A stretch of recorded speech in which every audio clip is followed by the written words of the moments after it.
Welcome, everyone. Today, we will take you on an unforgettable journey. Welcome, everyone. Today, we will take you on an unforgettable journey. The story of a simple boy who couldn't speak English, was laughed at, ignored, and underestimated. But with unstoppable determination and smart strategies, he rose from zero to a powerful speaker, earning in dollars, living his dream life, and inspiring millions. Hello, my name is Ryan, and today I want to tell you how I learned English. This is my story, from struggling with words to speaking fluently. Stay with me till the end, and I promise it'll inspire you. This is a piece of my life that I locked away for years because every time I remembered it, I felt like a failure. But today, I'm telling you because maybe, just maybe, you need to hear it. And maybe it will change something in you. Because the truth is, I couldn't speak English. Not a little. Not broken. I mean, I couldn't speak anything. I used to watch videos like this on YouTube and think, wow, I wish I could talk like that. I used to walk past people speaking English in cafes and feel like they were from another world. I used to stay quiet in meetings, ignore messages, cancel interviews, and even avoid talking to people, all because I was scared that they would speak English. I knew what would happen if they did. I would freeze. I would panic. I would feel like a child again. And you know what? That fear didn't come from nowhere. It came from one specific day, one very cold morning, the day I was rejected, the day I lost my confidence, the day that broke me, but also the day that started my journey. So sit back, put away distractions, give me your full attention, not because I'm a teacher, but because I'm just like you. It was Monday, January 14th, 2019, and the air outside was colder than usual in New Jersey. I lived in a small apartment in East Orange, on the third floor of a building that always smelled like old newspapers and burnt toast. My room was simple. A single bed pushed against the corner wall, a broken white desk that my neighbor gave me, and a tall metal lamp that flickered whenever I switched it on. That morning, I woke up around 5:30 a.m. Even though my interview was at 9, not because I needed that much time to get ready, but because I couldn't sleep the entire night. I had an interview at a company called Brightline Communications, a small customer support firm located in Newark. They handled tech support for online shopping platforms. Nothing glamorous. But for me, it was everything. I had been unemployed for 3 months, and my savings were down to $48.13. Rent was due in 12 days. If I didn't get this job, I didn't know what I was going to do. The job itself paid $14.50 an hour, 40 hours a week, which meant just enough to survive. I had applied online and received an email confirmation. And to be honest, that moment felt like winning a lottery. I spent the next 2 days preparing for the interview, but in all the wrong ways, watching random videos, copying phrases I didn't understand, repeating lines like a robot. But the truth was, I didn't even know how to introduce myself properly. That morning, I shaved my face using cold water because our apartment hadn't had hot water for 2 days. I wore a navy blue shirt that I'd ironed 5 times just to make sure it looked professional. It was a little tight around the neck, but I buttoned it anyway. I didn't have dress pants, so I wore my only black jeans and cleaned my old sneakers with wet wipes. I wanted to look sharp, but I knew deep down that no clothes could hide the fact that I didn't feel confident.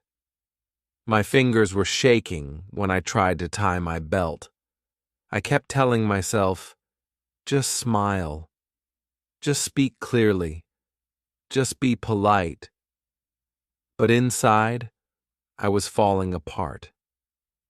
I left the apartment at 7:20 a.m.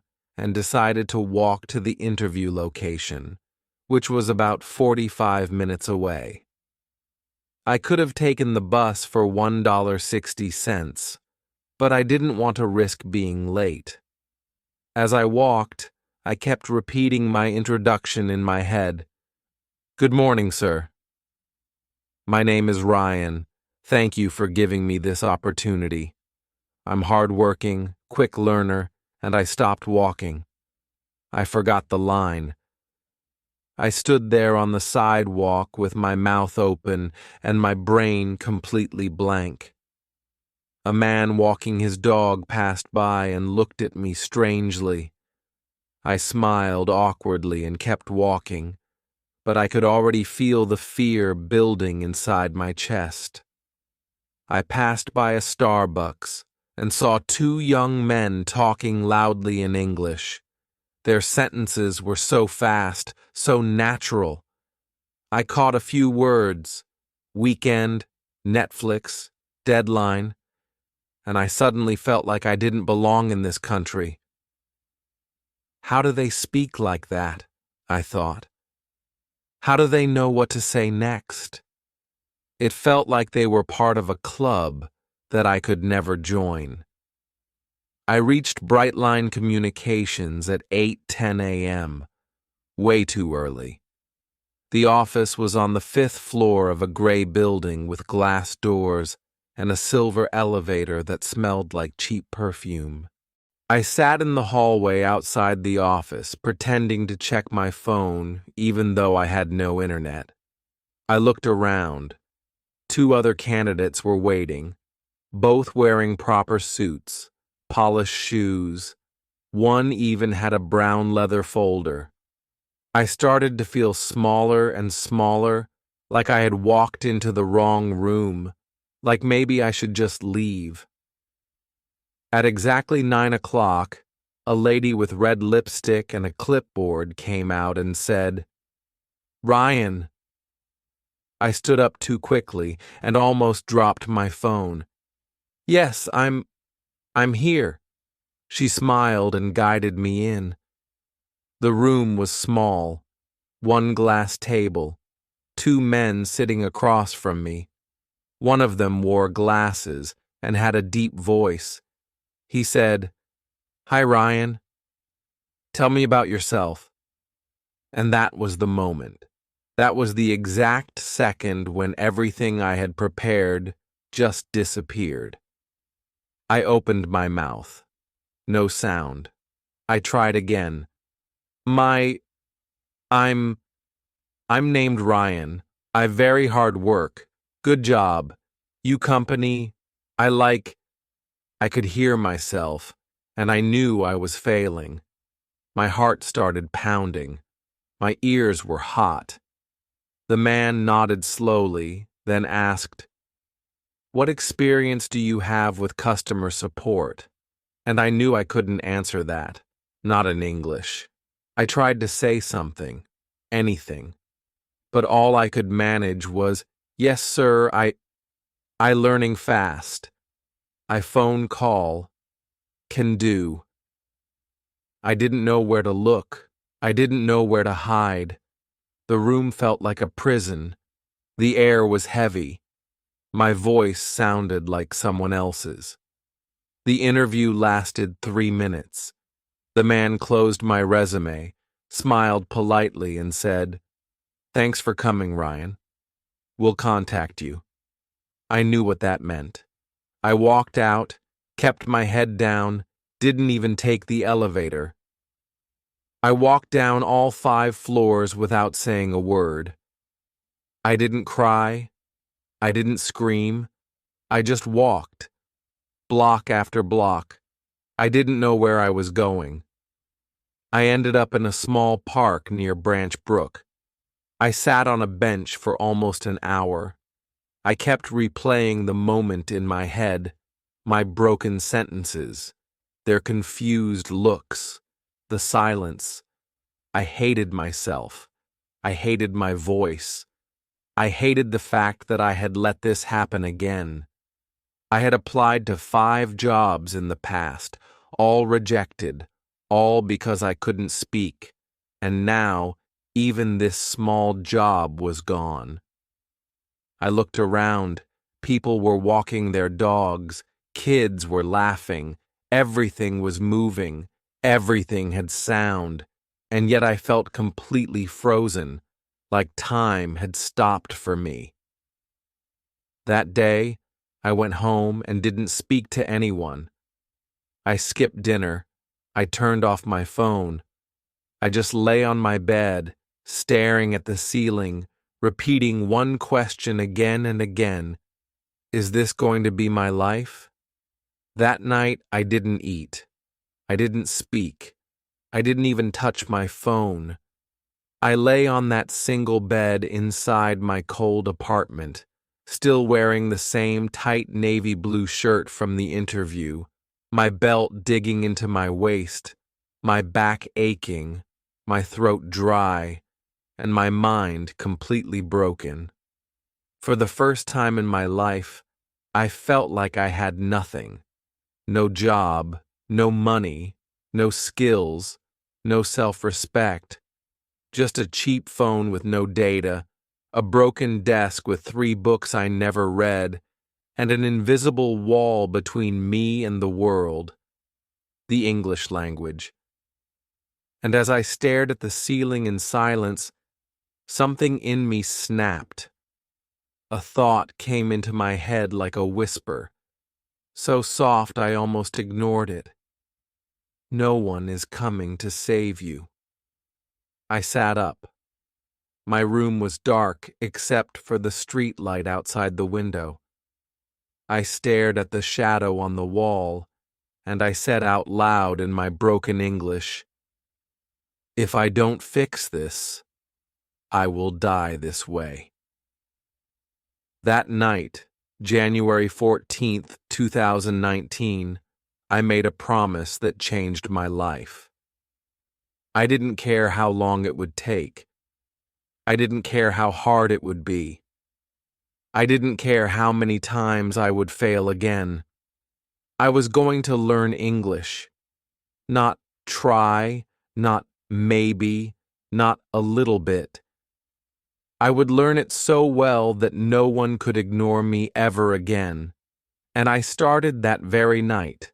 Not next week, not tomorrow. Right then.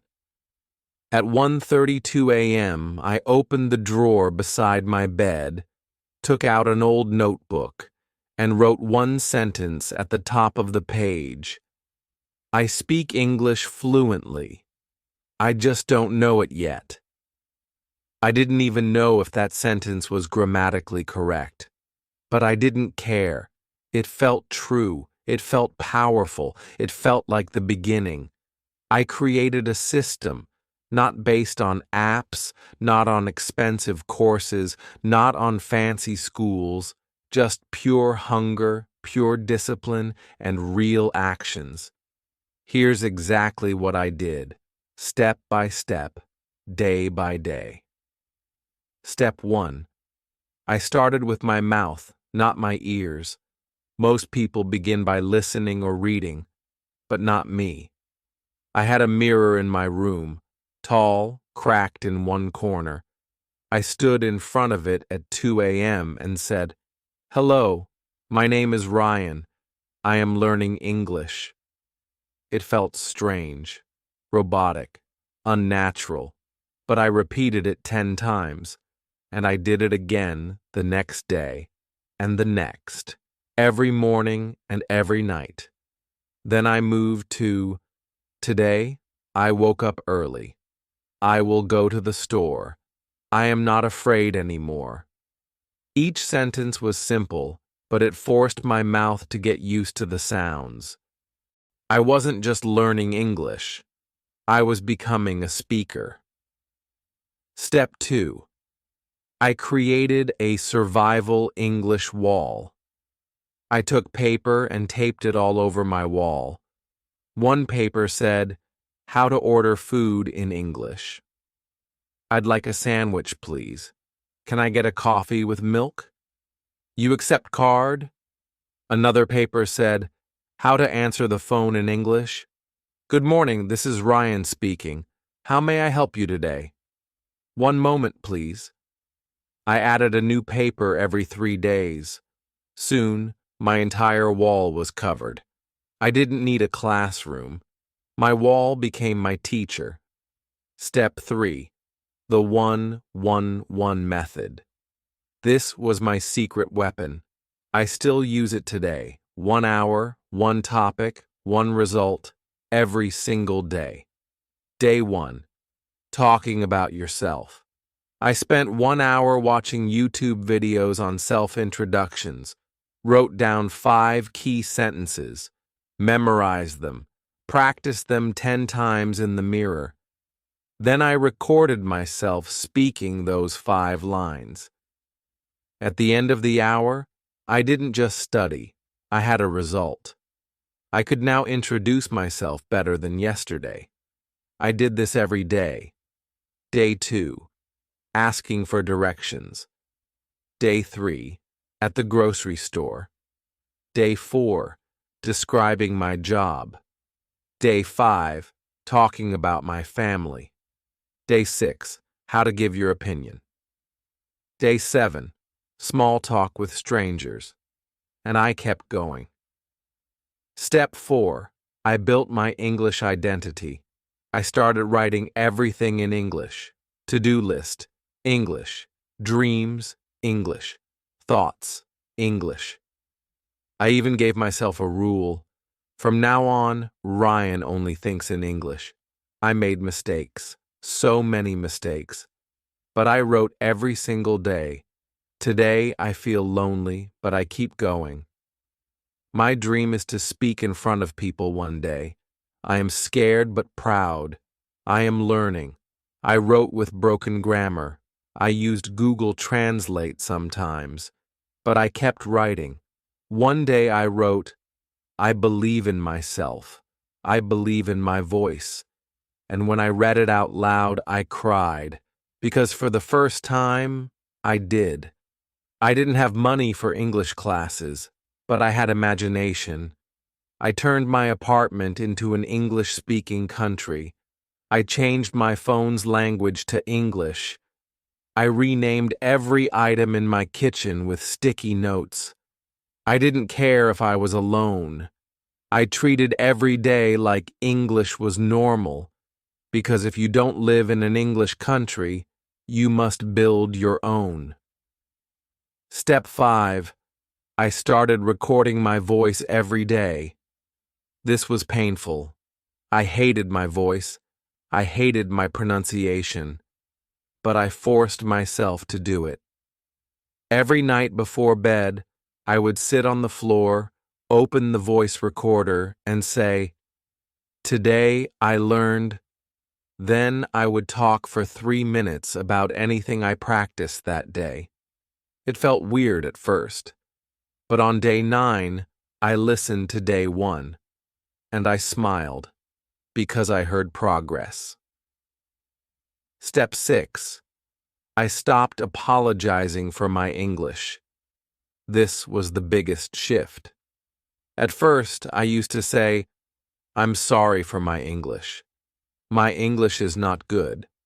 I can't speak well." But then one day I looked in the mirror and said, "Stop saying sorry. You are learning. You are trying. That's not weakness. That's courage." From that day on, whenever I spoke to anyone, I smiled. I spoke slowly, and I didn't apologize. Because mistakes are not shameful. Staying silent out of fear, that's what keeps you stuck. On February 9th, 2019, Exactly 26 days after the failed interview, I applied again to another company. This time it was Allied Contact Solutions, a small firm that handled inbound customer calls. I walked in with confidence. I spoke slowly. I used short, clear sentences. I smiled. And guess what? They hired me on the spot. $15 per hour, 40 hours per week, weekly pay, my first job in English. I remember standing outside the building afterward, looking at the sky, tears in my eyes. Not because I got the job, but because I kept my promise. When I walked into the office of Allied Contact Solutions on my first day, it felt like walking into a different universe. The air was cold with the hum of air conditioners, and people spoke with confidence, laughter, and smooth English. Everyone seemed to belong there, except me. My palms were sweaty, my black trousers were too tight, my tie was slightly crooked. I carried a blue folder with my appointment letter like it was a holy book. I sat down at the front desk, waiting to be called. My name tag read Ryan in bold. Just Ryan. No one knew the storm inside me. I was assigned to a small cubicle with a desktop, a headset, and a piece of paper that said, "Talk slow, smile, be kind." That was the company's motto. I read it 100 times that day.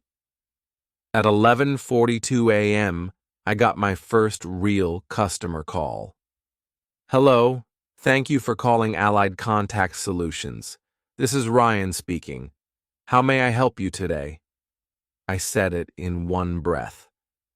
My voice shook like paper in the wind. The caller was a woman from New Jersey. She spoke fast, too fast. She was angry. I couldn't understand half of what she said. I froze. I said, "Can you repeat again, ma'am?" She repeated. I still didn't get it. I apologized. I pressed the mute button. I closed my eyes. I whispered to myself, "You are learning. Breathe." I unmuted and said, "Ma'am, thank you for your patience. Let me help you right now." I solved her issue after 9 minutes, but my hands were trembling the whole time. When the call ended, I put the headset down and almost cried, not because it was hard, but because I didn't give up. I stayed. I faced it. I finished the call. Mistakes.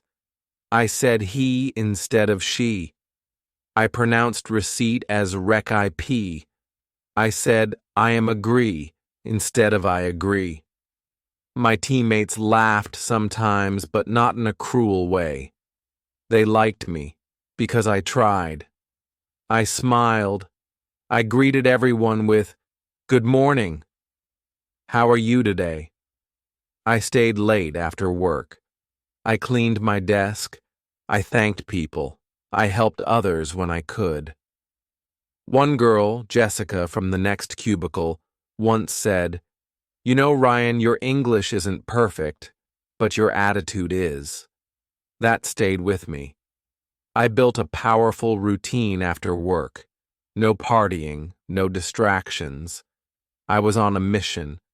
I made a plan called the Real Fluency System. Here is what I did every single day after work. The after-work reflection. Every day, 6:30 p.m. to 7 p.m. I would walk home and talk to myself in English, out loud. Today I handled 32 calls. I learned how to say, "Could you please spell that?" I made a mistake, but I said sorry politely. I would record this on my phone every day. I called it my daily English diary. Vocabulary building. 7:15 p.m. to 8 p.m. I didn't just read words, I collected them. I created a notebook with these 4 columns. Word meaning in easy English. Example sentence, my own sentence. For example, word, apologize, meaning to say sorry. Example, I apologize for the delay. My sentence, I apologize when I make mistake at work. Every night I learned 5 words, not 50, just 5, but I used them in sentences, I spoke them, I owned them. Pronunciation practice 8:15 p.m. to 9 p.m. I opened YouTube and searched for pronunciation videos. I paused after every word and repeated it 3 times. Comfortable, entrepreneur, schedule. I practiced tongue twisters too. She sells seashells by the seashore. Red lorry, yellow lorry. Peter Piper picked a peck of pickled peppers. I laughed. I failed. I tried again. My tongue started dancing with English sounds.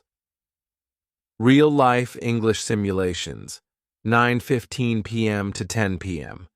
I acted like I was in real situations, ordering food.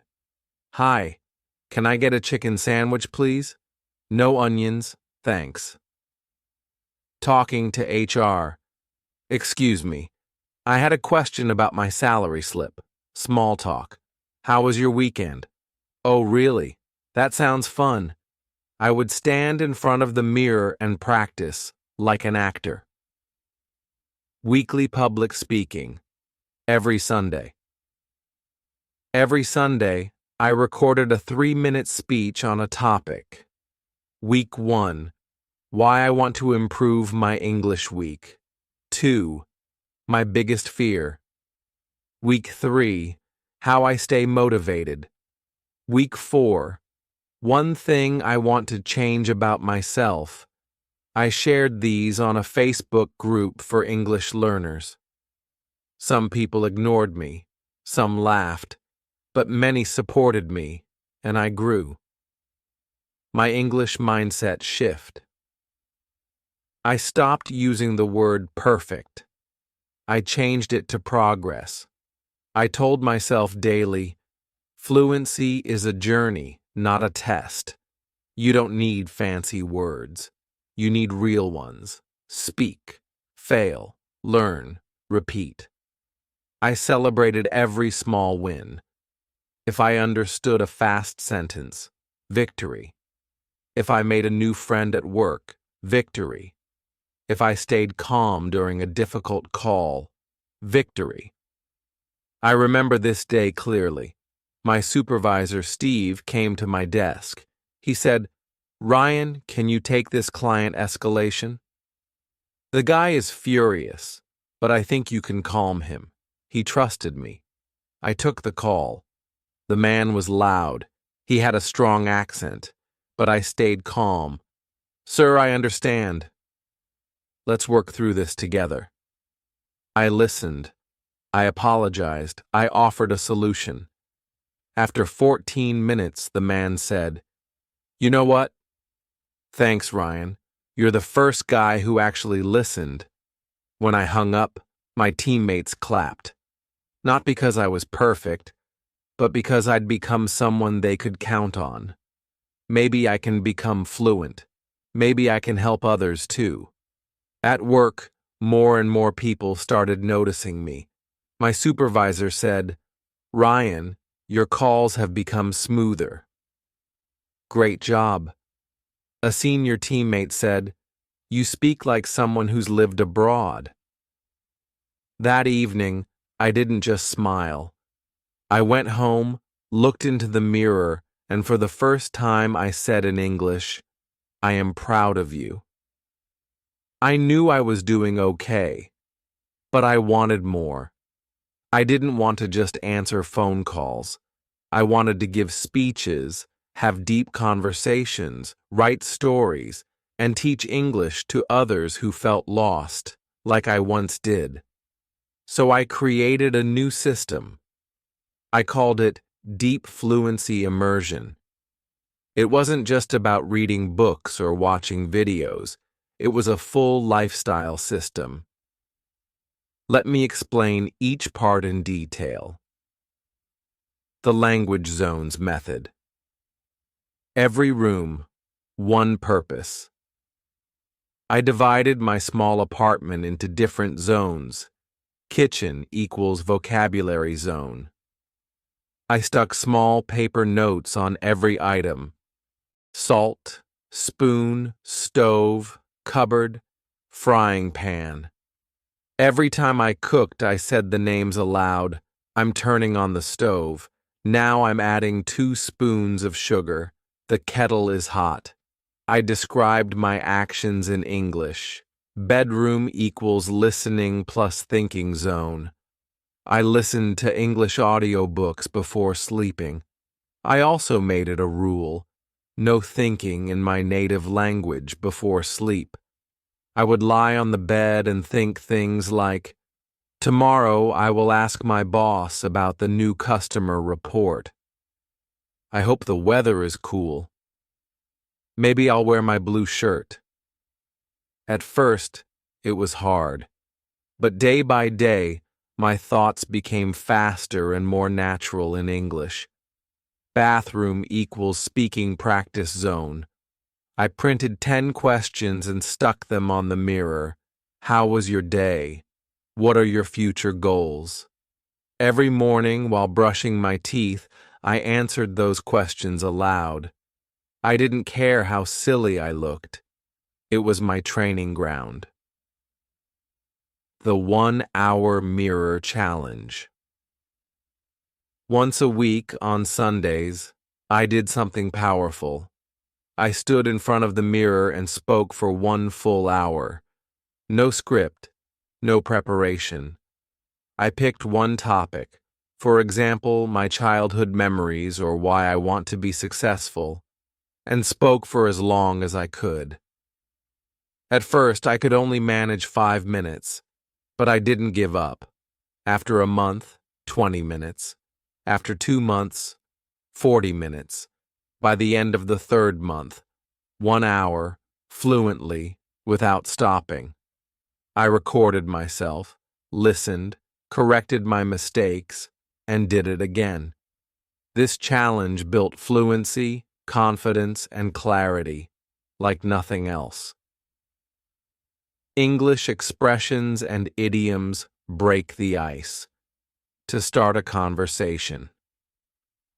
Once in a blue moon, something that happens rarely, spill the beans. To tell a secret. My weekly goals learn. 10 new phrasal verbs. Give feedback in English at the meeting. Call my friend and speak only English for 30 minutes.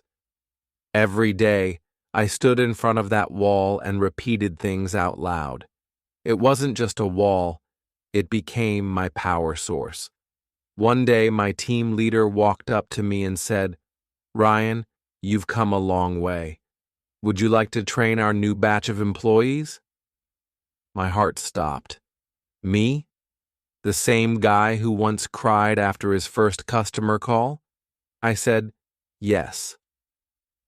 That weekend, I sat down and prepared everything. Examples, common customer phrases, role-play activities. On Monday, I stood in front of 20 new employees and delivered my first session. I wasn't perfect. I made mistakes, but people smiled. They listened. They nodded. After the session, one girl came to me and said, "Thank you. I was so nervous before, but you made me feel like I can do this."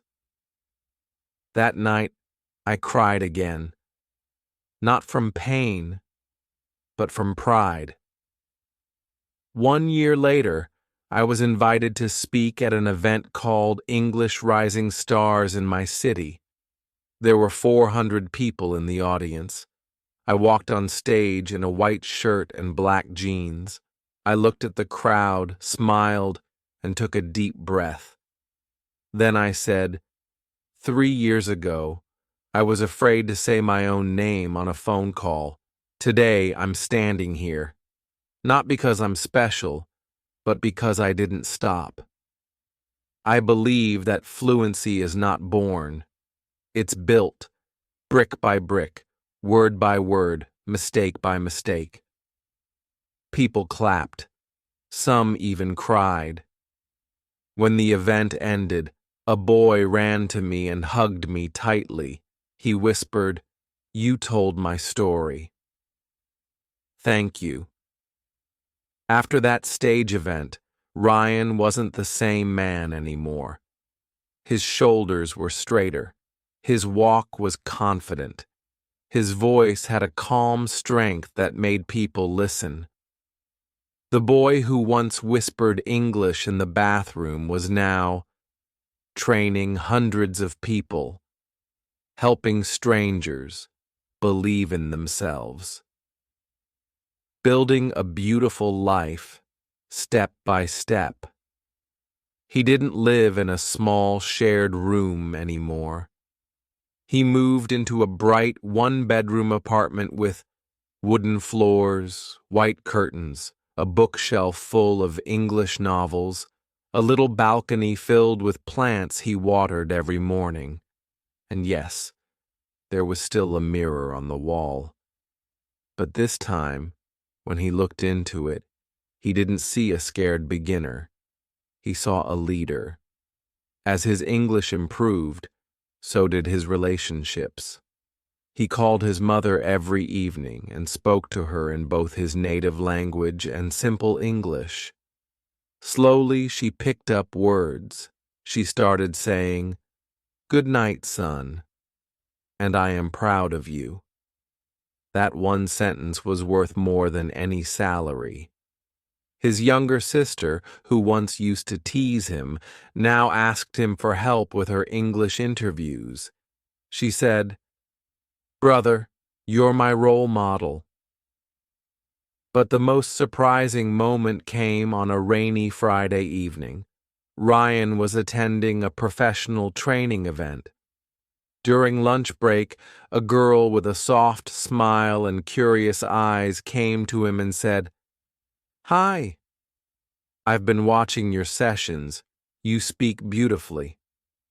Her name was Nina, a graphic designer who had also struggled with English in the past. That first conversation was short, but special. Over the next few months, they talked more, not just about work, but about childhood fears, dreams, favorite food.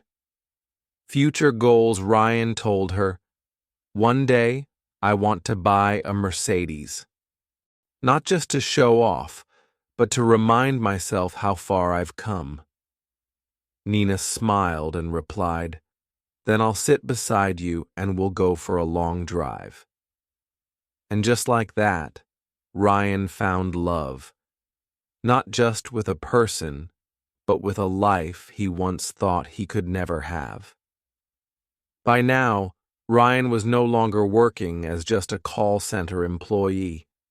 Because of his powerful English communication, emotional intelligence, and leadership, he was promoted to training manager and later to communications coach for new hires across 3 cities. His monthly salary? $5,000 per month. He paid for his sister's college. He renovated his parents' old kitchen. And he started saving for something big. 2 years later, on his 30th birthday, Ryan walked into a car showroom. He had been dreaming of this moment for 8 years. He placed his hand on the car, Mercedes-Benz G-Class G-Wagon, and whispered, "We made it." When he drove it out of the showroom, his eyes were wet, not because of the price, but because every time he looked at that car, he remembered his broken pronunciation, his first failure, his bathroom speaking sessions, his mother's quiet prayers, his own unshakable belief. In the years that followed, Ryan became not just a coach, but a life guide. He believed that learning English was not just about speaking, it was about healing, becoming brave, and believing you are enough. Here are his top 10 life-changing lessons he shared with every student. English is not hard. It's unfamiliar. Get familiar. Speak with yourself. Think in English. Don't study it like a subject. Live it like a language. Fluency is not fast speaking. It's clear, confident speaking. Slow down. Pause. Be calm. A powerful speaker speaks with heart, not just with words. Practice doesn't make perfect. Practice makes progress. Perfection is a trap. Progress, that's victory. Learn English the way babies learn. See, hear, speak daily. No grammar books at first. Listen, repeat, use, just like children. Use the mirror method daily. Speak to yourself every day. Even 5 minutes in front of the mirror can change your confidence. Use the describe the action method. Every time you do something, describe it in English. I am opening the window. I am brushing my hair. I am feeling happy. Make a word notebook. Carry it everywhere. Write 5 new words daily. Use each in 3 different sentences that relate to your life. Watch with subtitles, then without. First understand, then feel, then speak like them. Don't be afraid to make mistakes. Be afraid to stay the same. Every mistake is a brick. Keep building. Teach one person what you learn. When you teach, you remember, and you give someone else a reason to believe. At age 32, Ryan wasn't just a fluent speaker. He was a leader, a son who fulfilled his mother's dream, a brother who inspired, a partner who supported, a man who turned pain into power, a human who never gave up. And every evening, after dinner, he still walked to his balcony, looked at the stars, and said in English, "Thank you, Ryan. You didn't give up. You made your life beautiful, one word at a time. You may feel lost. You may feel like English is too hard, or that you're too late, or that your dreams are too far. But Ryan's story proves, if you give 1 hour daily to English and never give up, your life will change forever.